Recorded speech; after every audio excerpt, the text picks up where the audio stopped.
প্রিয় দর্শক, আসসালামু আলাইকুম।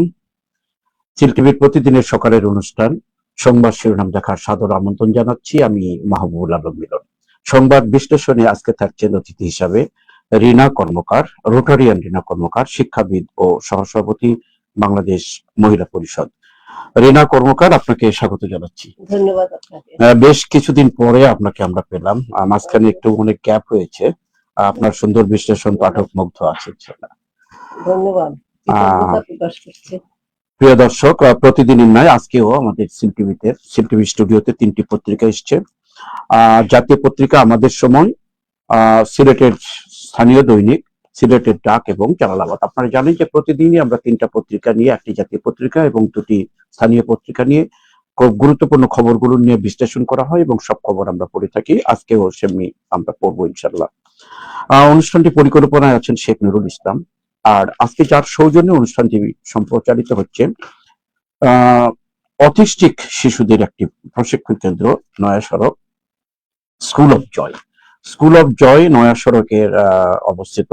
অটিস্টিক শিশুদের এখানে চিকিৎসা দেওয়া হয়, সুচিকিৎসা দেওয়া হয়।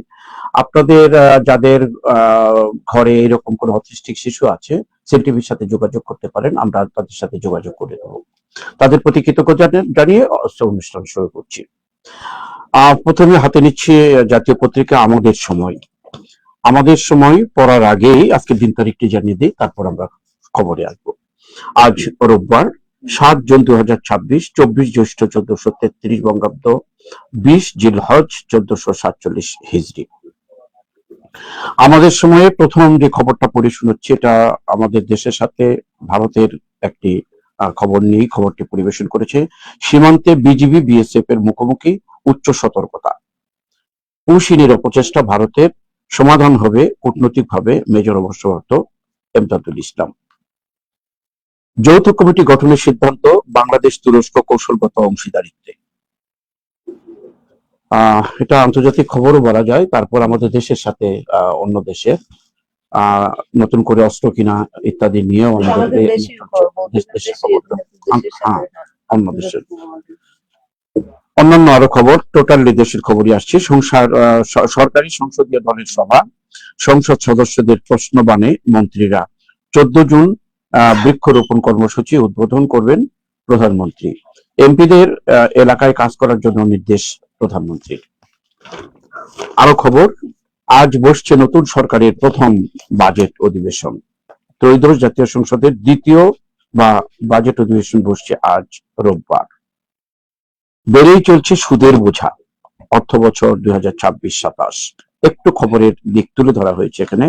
আগামী অর্থ বছরে বরাদ্দ বাড়ছে 5,500 কোটি টাকা, সুদ পরিশোধে বরাদ্দ থাকছে 1,27,500 কোটি টাকা। চলতি অর্থ বছরে বরাদ্দ 1,22,000 কোটি টাকা। একটি প্রতিবেদন পরিসংখ্যান দেওয়া হয়েছে। তবে মূল কথা হচ্ছে বেড়ে চলেছে সুদের বোঝা, এটাই আমাদের আতঙ্ক। আরো বিশ্লেষণ শুনবো আপনার কাছ থেকে। আবার হাম আমাদেরকে ছেড়ে যাচ্ছে না, আবারও নতুন খবর, হাম নিয়ে নতুন হামলায় উত্তপ্ত উপসাগরীয় অঞ্চল। আরো খবর, হাম উপসর্গে একদিনে আরো শিশুর 3 মৃত্যু। ইসরায়েল নিয়ে অসন্তুষ্ট 79% বাংলাদেশি। লুটপাটের ব্যাংকগুলোতে খেলাপির বিস্ফোরণ। এস আলম নিয়ন্ত্রিত ও বিতর্কিত ব্যাংকে 50 থেকে 98% খেলাপি। মামলার রায় আজ, রামিসা হত্যার মামলার রায়। ক্যান্সার সার্ভাইভার দিবস আজ, পুনর্বাসনের দাবি বিসিসিএফ এর। এই ছিল মোটামুটি প্রথম পাতার সব গুরুত্বপূর্ণ খবরগুলি আমি পড়েছি। শেষ পৃষ্ঠায় পড়বো, তারপর অতিথির কাছে আমরা বিশ্লেষণ শুনবো। প্রিয় দর্শক, ডেঙ্গুর কথা এই পৃষ্ঠাও লেখা। ডেঙ্গু হামের ঝুঁকিতে শিক্ষার্থীরা, পরিচ্ছন্নতা, স্বাস্থ্যবিধি ও সচেতনতার জোর দেওয়ার আহ্বান। ঢাকাকে বাসযোগ্য করতে নাগরিক সচেতনতা জরুরি, মির্জা ফখরুল। ডেঙ্গু ঠেকাতে দেশ জুড়ে 3 মাসের বিশেষ অভিযান শুরু। হাম শেষ না হতেই কিন্তু আবারও ডেঙ্গু নিয়ে আসছে। ফেক নিউজ ঠেকাতে জাতীয় কর্মপরিকল্পনা চান তথ্যমন্ত্রী। আসলে ফেক নিউজটা আমরা কিন্তু একবারে ফেক নিউজের মধ্যে পড়ে গেছি আর কি, জাতাকলের মধ্যে আমরা আছি। সরকার যদি ব্যবস্থা নেয় আসলে অবশ্যই। উপকৃত হবে সমাজ। স্থানীয় সরকার নির্বাচন আয়োজনে প্রস্তুত কমিশন, ইসি মাসউদ। চট্টগ্রামে নিষিদ্ধ ছাত্রলীগের মিছিল সভা, মঞ্জুর সহ আসামি 119। 8 দিনে 6 শিশুর মৃত্যু, ক্ষতিপূরণ ও ফ্রি চিকিৎসার প্রতিশ্রুতি। বেবি চকের সুপারিশগুলো পূর্ণাঙ্গ বাস্তবায়ন হয়নি 1 বছরেও, শাহজালাল বিমানবন্দরে ফের রহস্যজনক অগ্নিকাণ্ড। শিশু নির্যাতন রোধে জাতীয় পরিকল্পনার আহ্বান। রাজধানীতে বাস উল্টে ও ট্রেনে কাটা পড়ে 2 জনের মৃত্যু। এই ধরনের ঘটনা কিন্তু প্রায়শই ঘটে থাকে। মগবাজারে একবার মর্মান্তিক ট্রেন খুবই ঘটনা ছিল আর কি, মর্মান্তিক। আবারও সেটার পুনরাবৃত্তি হচ্ছে। আরো খবর, কমলা ঘরে ডাচ স্বপ্নের ঠিকানা। এই ধরনের খবরটা কিছুটা আমাদের আনন্দ দেয় আসলে। খেলার খবর অনেক কিন্তু সময় প্রকৃতির খবর আসে, অনেক সময় এই ধরনের খেলার অন্যান্য খবর খবর কিন্তু। করে আসে। আর একটি খবর পড়ে আমি শেষ করব। মালয়েশিয়াগামী বোট থেকে দালাল সহ আটক 59। এবার একটি ভালো কাজ মনে হয় হচ্ছে, বোটের মধ্যে দালাল সহ 59 জনকে ধরা একটা হয়েছে। দূরেছে, হাজার হাজার বুটের মধ্যে একটা হ্যাঁ, দূরেছে। একটা থাক, ওটা একটা উদাহরণ হিসাবেই থাকুক। আসছি আবারও আজকে প্রথম পাতার এই যে আমাদের বেড়ে চলেছে সুদের হার, আগামী অর্থ বছর নিয়ে যে চিন্তা পরিকল্পনা 2026-27, এখানে কিছু বিশ্লেষণ অলরেডি করেছে। আগামী অর্থ বছরে বরাদ্দ বাড়ছে 5,500 কোটি টাকা। সুদ পরিশোধে বরাদ্দ থাকছে 1,27,500 কোটি টাকা। কিন্তু সুদের হার কিন্তু বেড়েই চলছে আর কি, সুদ বেড়েই চলছে। সুদ বেড়ে চলছে। এটা নিয়ে আসলে একটু আপনি আসলে জি ধন্যবাদ আপনাকে। আমাদের একটা দেশ, যে কোনো দেশেরই মূল প্রাণকেন্দ্র হচ্ছে কিন্তু অর্থনীতি। অর্থনীতি। সেই অর্থনীতিটা যদি চাঙ্গা না থাকে, তাইলে কোনো পরিকল্পনায়, উন্নয়ন পরিকল্পনা বলেন, দেশের সামাজিক যে কোনো পরিকল্পনা এই অর্থনীতির উপর ভিত্তি করে হয়। সেই অর্থনীতির চাকাটা যদি স্থবির হয়ে যায়, তখনই সেইখানে কোনো ধরনের উন্নয়ন সম্ভব না। সে সামাজিক বলেন, মানে রাজনৈতিক এবং বলেন, কোনো সরকারের যে সম্ভব না। পরিকল্পনাগুলো হচ্ছে, পরিকল্পনাগুলো তখন বাস্তবায়িত বাস্তবায়ন হবে না। সম্ভব হবে যে না। আরেকখানে সুদের বোঝাগুলো আমরা কি দেখেছি যে যে বাজেট করা হয় প্রতি বছর, বিগত দিন এখন পর্যন্ত এবছরে তো হয়নি। তো আর যেখানে বলছে যে সুদের বোঝা বেড়ে চলছে, যা বাজেটের বেশিরভাগ দেখা যায় যে ঋণ নিয়ে করা হয়। আবার সেই ঋণগুলো পরিশোধ করতে গিয়ে আবার সেখানে আরেকটা জটিলতার সৃষ্টি হয়। অর্থাৎ মানুষের যে কোনো ভাবে এইখানে ঋণের পরে দেখা যায়, দেখেন একটা জায়গায় আছে যে ওই যে লুটপাটের এর সাথে সাথে আমি রিলেটেড মনে করি, লুটপাটের ব্যাংকগুলোতে খেলাপি বিস্ফোরণ। যেখানে ব্যাংকগুলোতে লুটপাট করে ফেলছে, সেখানে খেলাপি তো হবেই। দেখা গেছে কি তার ব্যাংক খেলাপি সেখানেই হয়েছে যে প্রক্রিয়াগত ভাবে যেখানে দেওয়া হয়নি, হ্যাঁ, হ্যাঁ। দেওয়া হয়নি। অর্থাৎ এখানে হচ্ছে অনিয়ম, এখানেই হচ্ছে তাদের অনিয়ম না, অনৈতিকতা। এটা তসরুপ করা, এখানে না, ব্যাংকের অনৈতিকতা, কর্মকর্তারা এখানে সেটাই কিন্তু জড়িত বলেছি, আছে, আমরা দেখেছি। অনৈতিকতা। অর্থাৎ তারা তাদেরকে যে কাজটা করছে দেশ, এইটা কিন্তু আমি একটা জায়গায় কাজ করা মানে শুধুমাত্র সেইখানের উন্নয়ন করা, সেই প্রতিষ্ঠানের উন্নয়ন করা মানেই হচ্ছে কিন্তু আমার দেশের উন্নয়ন করা। অর্থাৎ আমরা প্রত্যেকটা নাগরিকের, প্রত্যেকটা মানুষের যদি বিবেক থাকে, তাইলে দেশপ্রেম যদি থাকে, সে কখনো অনৈতিক কাজ করতে পারে না। এখানে ম্যাডাম হ্যাঁ। একটু বলি, ওই যে লুটপাট যেটা হয়েছে শুধু গ্রাহক করেনি, কিন্তু এই গ্রাহকের সাথে কিন্তু ব্যাংক কর্মকর্তা, রাজনৈতিক নেতৃবৃন্দ সব মিলিয়ে কিন্তু এই ঘটনাগুলো না, ঘটেছে এই আর যে কি। লুটপাট যে গ্রাহক যদি যারা করেছে, ঋণ নিয়েছে শুধু তারাই যদি হতো, তাহলে কিন্তু এটা সহজে কিন্তু আমি আমার করে কাছে দিত। মনে হচ্ছে, যেমন আমি যদি নেই, আমাকে যে দিবেন উনি কিন্তু আমাকে বিবেচনা করে দিতে হবে। দেখা গেছে কোনো মানে যে কারণে ঋণ নেওয়া হয়েছে, সেই ব্যবসাটার কোনো অস্তিত্বই নেই। অর্থাৎ সেখানে গ্রাহক নয়, যারা দিয়েছেন তারা দায়ী। অর্থাৎ কর্তৃপক্ষ যদি এখানে একটু মানে সচেতন হতেন, কর্তৃপক্ষ যদি একটু দেশপ্রেম থাকতো, বিবেকবোধ থাকতো, তারা সেখানে ঋণ দিতেন না। এরা তো যেখানে কোনো না, এটা এই যে হ্যাঁ, মর্গেজ গুলো দেওয়া হয়, যে মর্গেজের মধ্যে মনে করেন একজন 10 কোটি টাকা দিবে, 10 কোটি টাকা রেখে নিষ্ঠা প্রথমপক্ষে 10 কোটি টাকার উপর তো তার সম্পদ থাকতে হবে, যেটা ওইটাই তো মর্গেজ বললাম। করছেন। এখানেই কিন্তু এই ডাউনে কুচকালা হয়, এই জায়গার মধ্যে কিন্তু হ্যাঁ, সমস্যা আমি হয়। সেটাই বলছি, এরা করে যিনি কি দেবেন তাকে দেখে জি দিতে জি হবে। জি তো যে দেখতে দেন না, তো তারা মনে করেন যে দিয়ে দিলাম, আমি দিয়ে দিলাম, আমাকে একটা পার্সেন্টেজ আছে প্লাস এখানে অনৈতিক একটা লেনদেনের সেই কারণে হচ্ছে। অনৈতিক লেনদেনের কারণে হচ্ছে। কিন্তু যে প্রতিষ্ঠানে কাজ করছি, যে দেশের আমি আছি, সেই দেশের প্রতি আমার দেশপ্রেম নেই। যে প্রতিষ্ঠানে করছি, সেই প্রতিষ্ঠানের প্রতি আমার আমার মানে কোনো দায়িত্ববোধ নেই, কর্তব্যনিষ্ঠা নেই। সুতরাং এই জায়গাটায় আমরা পিছনে পড়ে যাচ্ছে। এতে কি হয়, স্বাভাবিক, দেখেন সাধারণ মানে 10 কোটি টাকা লোন নিবে, তার সম্পত্তি আছে 2 কোটি টাকা, তো সে তো গা ঢাকা দিবেই, তার তো সম্পদ যদি বাজেয়াপ্ত করা হয় তাহলে তো কিচ্ছু তবে পাচ্ছে না আমার তো। একটা মানে আমি ব্যক্তিগতভাবে এবং আমি মনে করি এটা সবারই কথা যে দেখা যাচ্ছে যে অনেক ব্যাংকে কারো কোটি কোটি টাকা আছে, সে এখন 2,000 টাকাও পাচ্ছে না, এবং তারা অসুখ বিসুখে এটাই তার অন্যতম ছেলে কারণ। মেয়ে, হ্যাঁ এটা এটা খুবই দুঃখজনক। এখানে সরকারের কিছু হস্তক্ষেপ, কিংবা আপনি দেখবেন কিছু কিছু ব্যাংকের আছে যেমন যেমন ফার্স্ট সিকিউরিটি ব্যাংক বা কিছু কিছু শেয়ার বাজারে দেখবেন যারা শেয়ার কিনে ফেলছে টাকা দিয়ে, তাদের এখন জিরো হয়ে গেছে। এই সাধারণ লোকগুলো যারা আর কি এই শেয়ার গুলো যারা কেনে, যারা ব্যাংকে কিছু কিছু টাকা জমিয়েছে, তারা কিন্তু কোনো অপরাধ করেনি, তারা একটা নির্ভরযোগ্য জায়গা চেয়েছে এটা, এবং ব্যাংকগুলো কিন্তু সরকারের আওতাধীন। অবশ্যই সুতরাং কিছু তো আছে হ্যাঁ, রাষ্ট্রায়ত্ত ব্যাংক, আর কিছু আছে যেগুলো সরকারের আওতাধীন, এগুলো না না সরকারের সম্পূর্ণ এটা না, নিয়ন্ত্রণে। সব না, রাষ্ট্রায়ত্ত ব্যাংক বলেন বা রাষ্ট্রের বাইরে ব্যাংক বলেন, সবগুলো কিন্তু সরকারের আওতায়, কোনোটাই সরকারের আওতার বাইরে না, দেশের আওতায়। সুতরাং আমি মনে করি আমাদের এই থেকে বলি, অন্তত যারা জিরো করে ফেলছেন যেসব ব্যাংকের শেয়ার, অথবা যারা যেসব লোক টাকা পাচ্ছে না, এখানে সরকার অন্তত জনগণের হয়ে একটু দৃষ্টি দিয়ে তাদেরকে একটু স্বস্তি দিন, তাদেরকে একটু বাঁচার মতো ব্যবস্থা করে দেয়া হোক। অনেক অনেক ধন্যবাদ। আসলে আজ বসছে নতুন সরকারের প্রধান বাজেট অধিবেশন। এই অধিবেশন গুলোতে এই ধরনের চিন্তা ভাবনা আসলে হ্যাঁ, এটা করবো কিছু ইনশাল্লাহ। বাজেট রাখা উচিত যাতে কোনো ব্যবসায়ীরা বা সাধারণ নাগরিকরা অথবা শেয়ার বাজার যারা করেছে তারা যেন পুরোপুরি একেবারে না হয়, তারাও তো দেশের আরো নাগরিক। সব দিকেই সমস্যার কথা, এই যে শিশু নির্যাতন রোধে জাতীয় কর্ম পরিকল্পনার আহ্বান।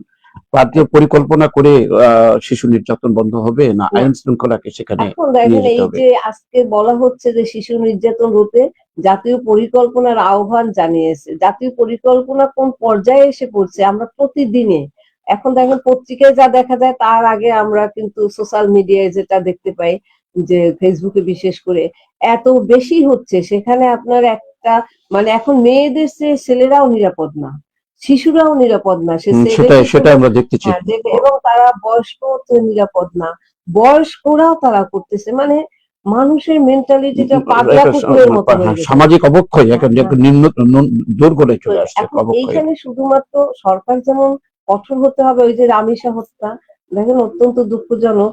এখন এই যে দীর্ঘ দিন পরে আপনি দেখেন পূজাকে কবে আহ, নির্যাতন করা হয়েছিল, সে কত নিষ্ঠুর ভাবে, এখন তো সে ঘুরে বেড়াচ্ছে, তাকে দেয়া হচ্ছে। জানি না, হয়তোবা রামিসা প্রধানমন্ত্রী যেহেতু গিয়েছেন, হয়তোবা রামিসারই হবে। বিচারের হ্যাঁ, বাণী নির্ভীতে কাজে একটা কথা আমি আছে না? বলি আমাদের দাবি, যে এটা আমার দাবি, শুধু অধিকার এবং দাবি দুটোই, যে কোনো শিশু জানি নির্যাতনের, যদি নির্যাতন হয় এই যে দিনের পর দিন অত্যন্ত দ্রুত গতিতে 1 মাসের মধ্যে নির্যাতনের তার বিচার হবে অনেক দ্রুত। ধন্যবাদ। আপনি বলেছেন যে ফেসবুকে, সোশ্যাল মিডিয়াতে আমরা সকলের আগে খবর দেখি, এই সোশ্যাল মিডিয়াতে কিন্তু অনেক ফেক খবর আসতেছে, প্রচুর ফেক হ্যাঁ, খবর আসে। এই জন্য করে ফেক নিউজ ঠেকাতে জাতীয় কর্ম পরিকল্পনা চান তথ্যমন্ত্রী একটা পরিকল্পনা নিয়েছেন, এ ব্যাপারে কিছু বলেন। ফেক নিউজের এখন কোনটা ফেক আর কোনটা রিয়েল, এটা কিন্তু আমরা এখন ভুলে গেছি। সুতরাং এই যে এআই থেকে বানানো, অথবা এখানে অবশ্যই কঠোর পদক্ষেপ নেওয়া উচিত, কারণ সাধারণ মানুষ, আমরা যারা সাধারণ অনেক কিছুই বুঝতে পারবো না, বা আমাদের থেকে আরো কিছু আছে যারা পড়াশোনা জানে না, বয়স্ক বা কম, তারা কিন্তু বুঝতেই পারে না কোনটা এআই দিয়ে করা কিংবা কোনটা, তারা এত ফেক নিউজ একজনের বডি আর একজনের মাথা, এই দিয়ে খবর পরিবেশন করা হয়, ফেক নিউজের নিউজ ভিড়ে করা মানে আসল নিউজ গুলো চলে যাচ্ছে। সুতরাং এ ব্যাপারে আমি মনে করি অত্যন্ত কঠোর পদক্ষেপ নেওয়া উচিত, এটা আমাদেরও দাবি। হুম, আমরা আমরা জাতীয় পত্রিকা শেষ করিনি, জাতীয় পত্রিকা শেষ করে আমরা স্থানীয় পত্রিকার দিকে আমরা এবার চোখ রাখবো। আপনারা চোখ রাখুন। সিলেটের ডাক প্রথমে লিখছি, সিলেটের স্থানীয় দৈনিক। জাতিসংঘ মহাসচিব ইস্যুতে ফের আলোচনায় ডক্টর ইউনূস। জাতিসংঘের বর্তমান মহাসচিব আন্তোনিও গুপ্ত আগামী ডিসেম্বরে, 31 ডিসেম্বর তার মেয়াদ শেষ হচ্ছে। বিভিন্ন দেশের যারা রাষ্ট্রনায়ক, অবসরপ্রাপ্ত, তাদের মধ্যে বাংলাদেশের নামটাও এসছে, ডক্টর ইউনূসের নাম। দেখা যাক। আমরা দুঃখিত। না, এইভাবে বলা ঠিক না। আমরা একটা বিশ্লেষণ, প্রথমে বাংলাদেশের নাম আসছে, এটা আমাদের গর্ব। বাংলাদেশের নাম আসে, বাংলাদেশের নাম অবশ্যই এসে চাইতে বলবো, পারবো, অবশ্যই বাংলাদেশের আসলে তারপরেও দেখা যাক মানে কি কি হয় হয়, কি হয় এটা আর তো কি। আমাদের দ্বারা না। অন্য খবর, সংসদীয় দলের সভা, চাঁদাবাজির বিরুদ্ধে কঠোর অবস্থানে বিএনপি, একটা ভালো খবর আসছে। বাজেট ও অর্থনীতি নিয়ে এমপিদের প্রশিক্ষণ দিল জামাত। এটা যে রাজনীতিতে একটা একটা এরকম রূপ, যারা বিরোধীদের থাকে তারাও প্রস্তুতি নেয়, সেটার একটি নমুনা হিসাবে পত্রিকায় এসছে। নিশ্চার প্রতিবেদন, সিলেট নিরাপদ সড়ক চাই ইয়াতে একটি এই প্রতিবেদন আসছে। মে মাসে সিলেটের সড়কে প্রাণ ঝরলো 51 জনের। দুঃখজনক ঘটনা। জালালাবাদ রাগিব রাবেয়া মেডিকেল কলেজ ও হাসপাতালে ডেঙ্গু প্রতিরোধে সচেতনমূলক র্যালি। এটা একটা ভালো দিক ম্যাডাম, যে ওই যে হামের নিয়ে যে যে চলছে, ডেঙ্গু এখনো সেভাবে কিন্তু আমাদের প্রকট করেনি। তার আগে যদি এই সচেতনমূলক যদি একটা করে, হয়তো আমরা একটা ফল পাবো। অন্য খবর, 2 দিনে মধ্যাঞ্চল পর্যন্ত অগ্রসর হবে বর্ষা। জ্যৈষ্ঠ মাসে বর্ষার একটা আগাম খবর পাচ্ছি আমরা। দিরাইয়ে গাছের সাথে ট্রাকের ধাক্কা, ইটভাটার ম্যানেজার নিহত। সুনামগঞ্জের দিরাইয়ের খবর। মধ্যপ্রাচ্য ইউরোপে সিলেটের কৃষি পণ্য পাঠানোর ব্যবস্থা নেওয়া হবে। কৃষি উদ্যোক্তা মেলার সমাপনী অনুষ্ঠানে সিসি প্রশাসক। একটা আশার আলো খবর। মরণোত্তর জাতিসংঘ ড্যাগ হ্যামারসোল্ড পদক পেলেন 6 বাংলাদেশি শান্তিরক্ষী। ভালো। ভালো খবর। সিলেটে সাউথ ইস্ট ব্যাংক পিএলসির বৃক্ষরোপণ কর্মসূচি। বৃক্ষরোপণ কর্মসূচি প্রতি বছর হয়, আগামীতে প্রধানমন্ত্রী এটা নির্দেশনা দিয়েছেন। এটা অন্যান্য সামাজিক সংগঠনের সাথে ব্যাংকও শুরু করেছে এটা। এই ছিল মোটামুটি প্রথম পাতার খবর। শেষ পৃষ্ঠায় সিলেটের ডাকের খবর পড়ে শোনাচ্ছি। 39 জন সাশ্রয়ীকারীদের উপর ট্রাম্পের বিধিনিষেধ বাতিল। 39 জন আশ্রয় প্রার্থীদের উপরে ট্রাম্পের বিধিনিষেধ বাতিল। ট্রাম্প কখন কি বলে আমরা বুঝতে পারি না, কোনটা বিধির মধ্যে পড়ে, কোনটা বিধি নিষেধ হয়। আবার আরো খবর, সিলেটের প্রেস ক্লাবের সংবাদের সম্মেলনের অভিযোগে স্বামী ও শ্বশুর বাড়ির লোকজনের পরিকল্পিত হত্যার শিকার ঝুমকি। সিলেটের গোলাপগঞ্জের বধূ ঝুমকির মৃত্যু, এটা এলাকাবাসী এবং শ্বশুর বাড়ির বাবার বাড়িরা বলছে এটা আত্মহত্যা না, এটা হত্যা করা হয়েছে বলে দাবি করেছে। এটার উপর একটু আলোচনা করেন। মহিলারা একটা মেয়ে বিয়ের পরে শ্বশুর বাড়িতে যায়, লাশ হয়ে ফিরে আসে, এই সামাজিক বিষয়টা আমি আমার ব্যক্তিগত অভিজ্ঞতা থেকে বলতে পারি, যেহেতু আমি বাংলাদেশ মহিলা পরিষদের সাথে দীর্ঘদিন থেকে যুক্ত। দেখি অনেক সময় দেখা গেছে যে এরকম, আমি একটা জকিগঞ্জেও গিয়েছিলাম, বলছে যে বাথরুমে গিয়ে বউ পড়ে মারা গেছে, পরে দেখা গেছে যে না, মেয়েটাকে তাকে মেরে ফেলা হয়েছে।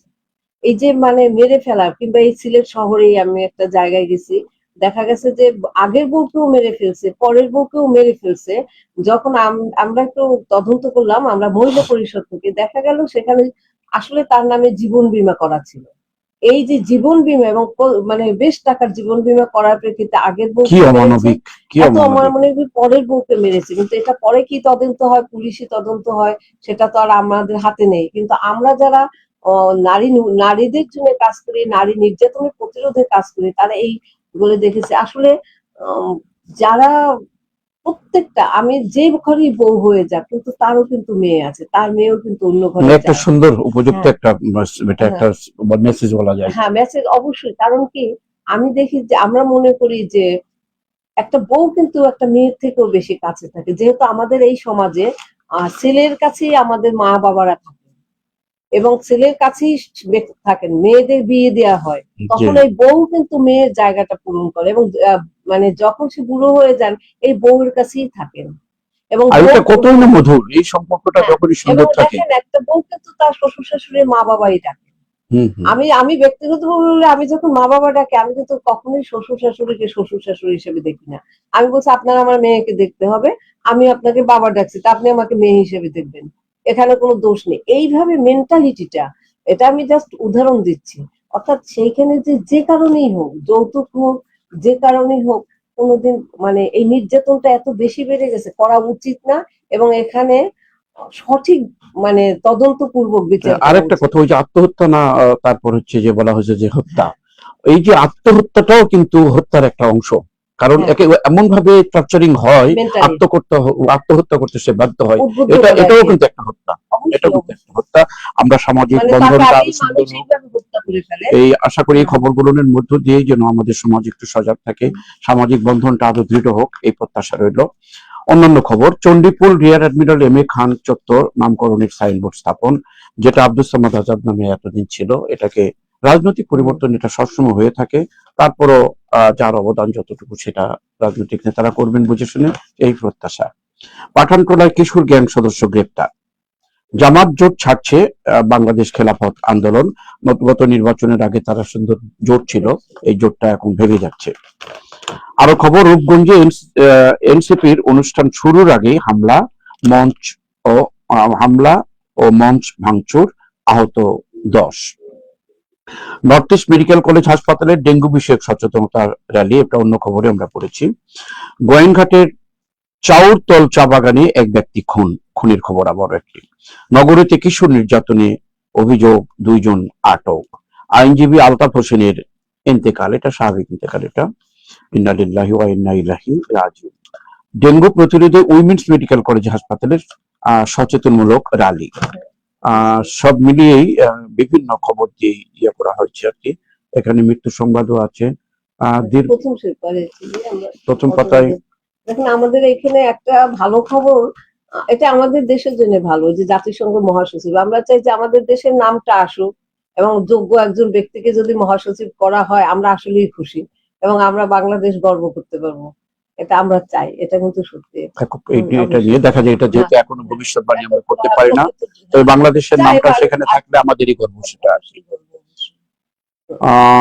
ধীরাই গাছের সাথে ট্রাকের ধাক্কা, ইট ভাটার ম্যানেজার নিহত।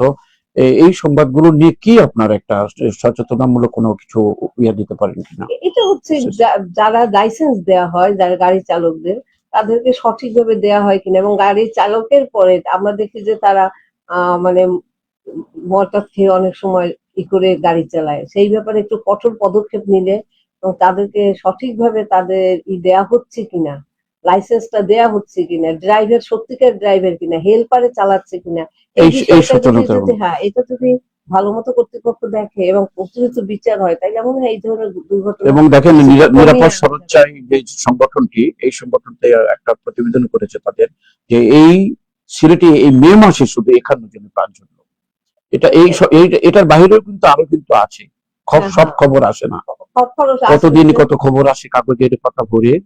তারপরে কি শুকনো পাতার মর্মরে যে কত সুরবেদন একটা গান আছে না, সব খবর কিন্তু প্রতিদিন খবর যেটা আসে সব খবর কিন্তু পত্রিকায় আসে না, যেটুকু আসে সেটাও তো খুবই আশঙ্কাজনক, মানে খুবই জীবন পাতার অনেক খবর হয়ে যায় অবসরে কথাটি বলতে পেরেছিলাম তখন আর কি।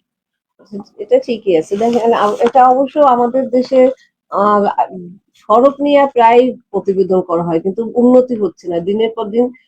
এখন 39 দেশের রাষ্ট্রপতি ট্রাম্পের বিধিনিষেধ বাতিল, আমি দেখেছি।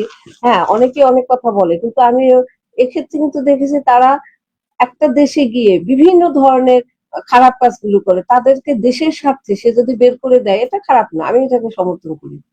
কারণ দেশের স্বার্থে দেশের নাগরিকের উন্নয়ন আগে, তারপর আপনি তার অন্যদের আশ্রয় দেবেন। এদিক থেকে আমি ট্রাম্পকে সমর্থন করি যে না, ঠিক আছে, উনি ওনার দেশের জন্য করছেন। আমরা এই পত্রিকা শেষ করে আরেকটি স্থানীয় দৈনিকের দিকে এবার চোখ রাখবো। আপনারা স্থানীয় দৈনিক জালালাবাদ পড়ে শোনাচ্ছি, তারপরে আবার খবরের বিশ্লেষণ শুনবো আজকের অতিথির কাছ থেকে। দীর্ঘ টোকেনে মিটার রিচার্জ, ভোগান্তিতে বিদ্যুৎ গ্রাহক।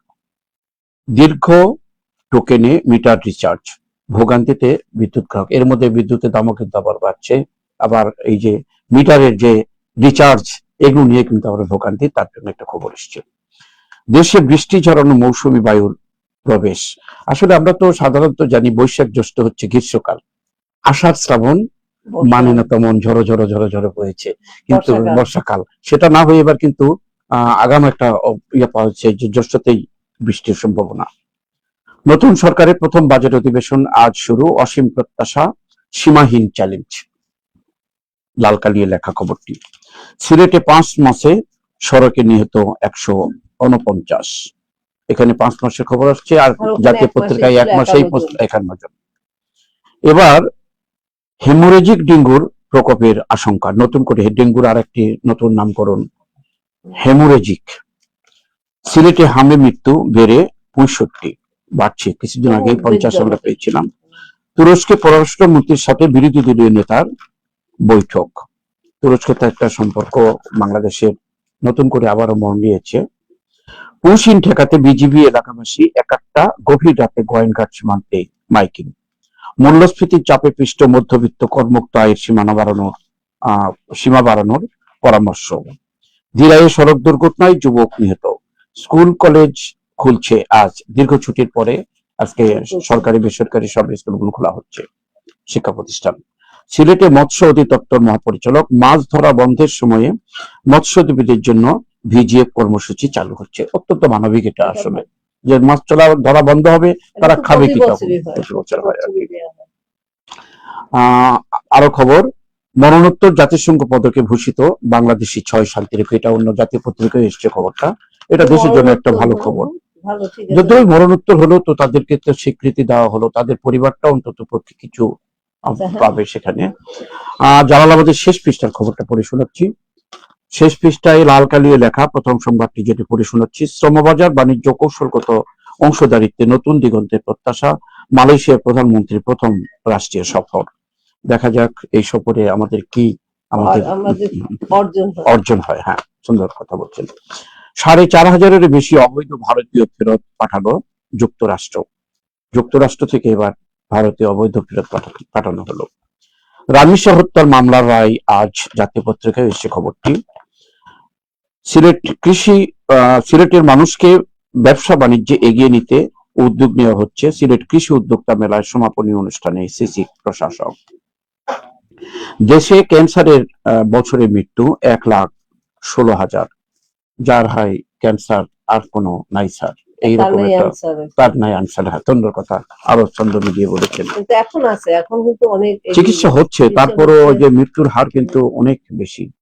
বছরে 1,16,000 মৃত্যু হার কমানো সম্ভব তখনই যে চিকিৎসা ব্যবস্থার উন্নতি যদি করা যায়। তাহলে আমাদের এখন যে পরিমাণ প্রযুক্তি এগিয়েছে, দেখা আসলে ক্যান্সার নিয়ে যথেষ্ট গবেষণা চলছে কিন্তু, এবং দেখা গেছে কতদিন আগেও যে এখন নতুন এক ধরনের একটা ইনজেকশন হ্যাঁ, যাতে ক্যান্সার খুব নির্মূল করা যায়, এবং অনেক এগিয়েছে। কিন্তু আমাদের দেশে নির্মূল করা না গেলে দীর্ঘদিন বাঁচিয়ে রাখানোর একটা পদ্ধতি আছে। হ্যাঁ, যে একেবারে পুরোপুরি না হলেও, কিওর না হলেও মানে বাঁচিয়ে রাখা যায়, এবং এখন বলা যাচ্ছে যে কিওরও হয়, কখনো কখনো হয়তো বা ফেরত আসে সেটা। কিন্তু বাংলাদেশে আমরা মনে করি এই চিকিৎসা ব্যবস্থাটা একটু উন্নতি করলে মানুষকে আর দৌড়ে বিদেশে যেতে হতো না, এবং এটা একটু সহজলভ্য করা। শুধু উন্নতি করলে হবে না, কিন্তু সাধারণ জনগণের জন্য যদি সহজলভ্য করে চিকিৎসা বিশেষ করে, তাইলে মানে দেশের একটা জনগণ স্বস্তি পাবে। অনেক অনেক ধন্যবাদ। আরেকটি স্বস্তির খবরের বলা যায়, বিশ্ব পরিবেশ দিবসে রাতারগোলে বৃক্ষরোপণ। সিলেটের রাতারগোল একটা পর্যটন কেন্দ্র, সেই এলাকায় প্লাস্টিক বর্জ্য অপসারণ কর্মসূচি, আলোচনা সভা। এই সভায় রাতারগোলে বৃক্ষরোপণ এবং প্লাস্টিক বর্জ্য ইত্যাদি যেন না ফেলতে পারে, যথাস্থানে ফেলার উপরে একটা কর্মসূচি। এখানে একটু বলতেই হয়, মানে আমরা যে প্লাস্টিকের বিষয়, যে আমরা যে পলিথিন গুলো পাচ্ছি দীর্ঘদিন, মানে প্রচুর, যখন এই সরকার ছিলেন তখনও, অন্তর্বর্তী সরকার, তখন এই প্লাস্টিক নিয়ে মনে হচ্ছে এই কয়দিনের মধ্যে সব বন্ধ হয়ে যাবে, কিন্তু কিছুই হচ্ছে না, বেড়েই চলেছে। আমাদের যে এই যে বর্ষাকাল আসছে, আগাম বর্ষার কথা বলছে, যে আগাম বর্ষা শুরু হবে, তাইলে তো মানুষ বেরোতেই পারবে না, রাস্তায় হাঁটু সমান পানি হয়ে যায়। জানি না এখন বর্তমান সরকারের কতগুলো ভালো ভালো উদ্যোগ নেওয়া আছে, এই উদ্যোগগুলো যদি সঠিকভাবে চলে তাইলে হয়তোবা আমরা রাস্তায় হাঁটতে পারবো। এই প্লাস্টিকের দিকে অবশ্যই, প্লাস্টিক পলিথিন যেগুলো, বিশেষ করে পলিথিন গুলো অবশ্যই কিভাবে মানব জীবন থেকে সরানো যায়, সমস্ত কারখানা বন্ধ করা এবং অত্যন্ত কঠোর পদক্ষেপ নেওয়ার পক্ষে আমিও দাবি জানাচ্ছি। একটু যে আপনি তো একজন মহিলা, সুতরাং একজন মহিলা নেত্রীও, পলিথিনটা প্রত্যেকটি পরিবার যদি তাদের পলিথিন বাসার থেকে যে বাজার করে আসার পরে পলিথিন গুলি না ফেলে দিয়ে ভাঁজ করে সুন্দর করে রাখা যায়, এমনকি যেটাতে হয়তো একটু অপরিষ্কার সেটাকে পরিষ্কার করে রাখা যায়, এই পলিথিন কিন্তু আবার ইউজ করা যায়, বারবার ইউজ করা যাবে। কিন্তু এটা না করে কিটা ড্রেনের মধ্যে ফেলে দিচ্ছে। এটা আপনি বলছেন যে আমি মহিলা নেত্রীর বিষয় না, এটা আমি একজন মানুষ, হচ্ছে আমি একজন মানুষ, তারপরে একটা আলাদা একটা ডেজিগনেশন আছে হিসেবে আমি সেখানে কিন্তু এইসব ক্ষেত্রে মহিলা না, আপনি ধরেন পলিথিন পেলেই কি হবে, কত আমাদের কোটি কোটি মানুষ, আপনি কজনে ভাঁজ করে রাখবে, পেয়ে পেয়ে আমরা যে কোনো জায়গায় যে জাতি, যখন তখন থুথু ফেলে, যে কোনো জায়গায় পানির টিকিলো ফেলে, খাবার খেয়ে খোসাগুলো বাইরে ফেলে, সে পলিথিন নিয়ে ভাঁজ করে রেখে পলিথিনের মানে ও পলিথিন থেকে মানে এটা একটা উন্নয়নটা বিরাট করবে। একটা অংশ কিন্তু এখানে করা যেত আর কি। এটা যায় না, এটা সম্ভবই না, সম্ভব না। দুই একটা ভাঁজ করে রাখা যায়, কয়টা ভাঁজ করে আপনি এক একটার মধ্যে তিনটে চারটে দেয়। আমার বাসায় মনে করেন পলিথিন এতগুলো হয়, আমি একজনকে ধরে দিয়ে দিই, আমি এলোমেলো ফেলিয়ে না। এটা তো কথা না। পলিথিনটাকে বর্জন করতে হলে সরকারিভাবে আইন করতে হবে। পলিথিন পলিথিন বানানোই যাবে না। আমি একটু পলিথিনের দ্বিমত করি এইভাবে আপনার সাথে। আসলে হয়তো আপনার এটা বলছেন অস্বাস্থ্যকর অন্যান্য যেহেতু। দেশে কিন্তু পলিথিন আছে, সেই পলিথিনের ব্যবহারটা তাদের কিন্তু অন্যরকম করা আমার মনে হচ্ছে। হয় পলিথিন এইভাবে আছে কিনা আমার জানা নেই। প্রত্যেক জায়গায় আছে। আমি দেখে বা আমাদের লন্ডনে বাংলাদেশ সিলেটের সাথে বেশি সম্পর্ক। আমরা যখন যাই প্রতিটি বাসার সামনে পলিথিনে কিন্তু বর্জ্য রাখা হয় এবং সে বাহিনীরা নিয়ে যাচ্ছে জানি না আজকে পরিষ্কার পলিথিন পরিচ্ছন্ন মানে বাহিনীরা। বর্জ্যগুলো পলিথিনে যে তো পলিথিনের ব্যবহারটাই যদি ভালো করে ইয়া করা হতো, অর্থাৎ আমি যত্রতত্র না সঠিক ফেলে। জানি, আমি দেখিনি। আমি যে যতগুলো দেশে গেছি কোথাও পলিথিন নিয়ে আমি দেখিনি। রিয়েল যেটা আমি মানে অন্য দেশগুলো আমি ওখানে জানি তো, অন্য দেশে গেছি, সেসব জায়গায় কোথাও আমি পলিথিন দেখিনি।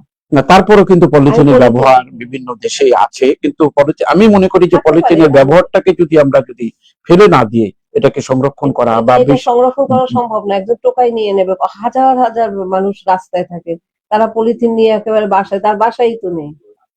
আপনি আমার রাস্তায় কি পরিমাণ মানুষ থাকে। যাকে এই নিয়ে আমরা বিতর্ক নয়, অন্ততপক্ষে এটা একটা পথ হতে পারে বলে আমার একটা হ্যাঁ, ধারণা। আমি বলি পলিথিনের আর উপর একবারে সরকারিভাবে পলিথিন উদ্যোগটা মুক্ত নেই। করলে অবশ্যই সেটা আরো ভালো হতো বলে আমি আপনার সাথে অন্তত শেষমেশ হলেও একমত। অন্য খবর দিয়ে আমরা শেষ করবো। এটা সিসিকে মেয়রের একটা সুন্দর একটা বক্তব্য এসছে। সিলেটের মানুষকে ব্যবসা বাণিজ্যে এগিয়ে নিতে উদ্যোগ নেওয়া হচ্ছে। কৃষি উদ্যোক্তা মেলায় সমাপনী অনুষ্ঠানে সিসিকে আসলে ব্যবসা বাণিজ্য ছাড়া কোনো দেশের উন্নতি হতে পারে না। এখানে যদি ব্যবসা বান্ধব যদি আমাদের সিলেটের কর্মকর্তারা দেশের বাণিজ্য মন্ত্রণালয় সহ যদি এগিয়ে আসে, ব্যবসায় উন্নতি হলে কিন্তু দেশ উন্নতি হয়। এ ব্যাপারে আপনার কোনো, যেহেতু একজন নেত্রী হিসাবে আমরা এই বক্তব্যের মধ্যে দিয়ে কি আশা করতে পারি? এটা এই বক্তব্যগুলো কখনোই খারাপ হয় না। আমি কোনো বক্তব্যই খারাপ হয় না। কেউ এসেই বলবে না যে এটা খারাপ হোক। সুতরাং বক্তব্য না, বাস্তবায়িত করাটা বিষয়। এবং সে কি কি পদক্ষেপ নেওয়া যায় আমি বলতে পারি আপনি ভালো হয়ে যান। কোন কোন ক্ষেত্রে ভালো হতে হবে, সেখানে কি পদক্ষেপ নিতে হবে, সেই জায়গাটা ধরে যদি এগিয়ে যায় এবং সেইভাবে যদি গড়ে নেয় সিলেটটাকে। বিশেষ করে আমি এই মুহূর্তে সিলেটের সিলেটের প্রশাসক এবং সিলেটের কথা বলছি, সিলেটটাকে ধরে না সেইভাবে এগিয়ে নিক, পদক্ষেপগুলো কি হবে সেটা আগে বলুক এবং সেই পদক্ষেপ অনুযায়ী কাজ হচ্ছে কিনা, করা হচ্ছে কিনা তা কর্তৃপক্ষ নজরে আসুক। এবং প্রত্যেকটা মানুষকে আগে মানে অ্যাওয়ারনেসটা আসতে হবে, তাদেরকে সচেতন করে এগিয়ে নিলে অবশ্যই ভালো হবে। শুধু বক্তব্য নয়, যে কারণে সুন্দর সেটা আমি একটি যে সুন্দর একটি যেহেতু জেলা প্রশাসক চেষ্টা করছেন, অবশ্যই এবং তার সাথে আশা সাথে রাখি হবে। সুন্দর একটি দিক নির্দেশনাও আপনার আসছে। আশা করি জেলা প্রশাসক মহোদয় যে বক্তব্যটি রেখেছেন ব্যবসা বাণিজ্যে এগিয়ে নিতে হবে, পাশাপাশি তার উদ্যোগ যেন সঠিকভাবে অর্থাৎ মূল্যায়ন হয়, তাহলেই ব্যবসা বাণিজ্য সিলেটে বাড়বে এবং ব্যবসায়ীরা স্বস্তিতে ব্যবসা বাণিজ্য করতে পারবে। আজকের আমি হ্যাঁ, সবশেষে বলি রামিজ হত্যার হ্যাঁ, মামলার রায় আজ এবং এই নিষ্ঠুর হত্যাকাণ্ড, শিশু নারী নির্যাতন, যে কোনো ধরনের নির্যাতন, বিশেষ করে নারী শিশু নির্যাতনের প্রতি যেসব হচ্ছে তার আমি তীব্র নিন্দা জানাচ্ছি। এবং আর কোন এবং রামিসার জন্য এরকম আবার আর কোনো রামিশের সৃষ্টি না হয় প্রতি মুহূর্তে দেখেছি। এবং আর যে সিলেটে মোটামুটি একটু ভালো ছিল, সেখানে যে প্রতিদিনের ঘটনা ঘটছে। এখানে আর একটা কথা বলতে হয়, ধন্যবাদ দিচ্ছি পুলিশ প্রশাসনকে, যে প্রতিদিনই সিলেটকে মানে এই ছিনতাই মুক্ত বা এই দুর্নীতিবাজদের ধরার জন্য প্রতিদিনই, কালকেরও কতজন ধরেছে, 100 কতজন ধরেছেন। তো এভাবে এটা জানি অব্যাহত থাকে এবং কয়দিন পর তাদেরকে ছেড়ে দেয়া না হোক, আর কোনো ধরনের নির্যাতন না হোক, নারী নির্যাতন বন্ধ হোক। সবাই সচেতন হই, আমাদের মধ্যে মানবিকতা জেগে উঠুক, সরকার এ ব্যাপারে আরেকটু কঠোর পদক্ষেপ নিক, এটা অনেক আমরা অনেক আশা করছি। ধন্যবাদ। আমাদেরকে সময় আর এগিয়ে দিচ্ছেন, এখানে আমাদের শেষ করতে হবে। সুন্দর একটি বক্তব্য দিয়ে, অর্থাৎ যে রামিসার মতো হত্যা যেন আর প্রকৃত কখনো হ্যাঁ, বাংলাদেশে না হয়, অর্থাৎ শিশু দৃষ্টান্তমূলক হত্যা যেন শাস্তি, আর হ্যাঁ না হয়, দৃষ্টান্তমূলক দৃষ্টান্তমূলক শাস্তি শাস্তি আশা করে আমরা এখানে আজকের অনুষ্ঠান শেষ করতে যাচ্ছি। প্রিয় দর্শক, এতক্ষণ আমাদের সাথে থাকার জন্য অনেক অনেক ধন্যবাদ আপনাদের। আজকের অতিথি সুন্দর বিশ্লেষণ করে, বিশেষ করে একজন নারী নেত্রী হিসাবে, একজন মা হিসাবে, একজন নেত্রী হিসাবে এবং একজন রোটারিয়ান হিসাবে আমাদের যে কথাগুলো বলেছেন প্রত্যেকটি বিশ্লেষণই আমাদেরকে আকৃষ্ট করেছে। আর আপনাকে আবারও ধন্যবাদ জানিয়ে আজকের অনুষ্ঠান শেষ করছি। শেষ করার আগে একটি কথা আমাদেরকে বলতে হয়, প্রতিদিনই আমরা বলে থাকি যারা আমাদেরকে সম্প্রচারে সহযোগিতা করে থাকেন, তার মধ্যে আজকে সম্প্রচারে সহযোগিতা করেছেন স্কুল অফ জয়, অটিস্টিক শিশুদের প্রতিষ্ঠান। যাদের ঘরে অটিস্টিক শিশু আছে তারা আমাদের সাথে যোগাযোগ করে নয়া সড়ক এই প্রতিষ্ঠানটির উত্তরোত্তর উন্নতি কামনা করে আজকের অনুষ্ঠান এখানেই শেষ করছি। আল্লাহ হাফেজ।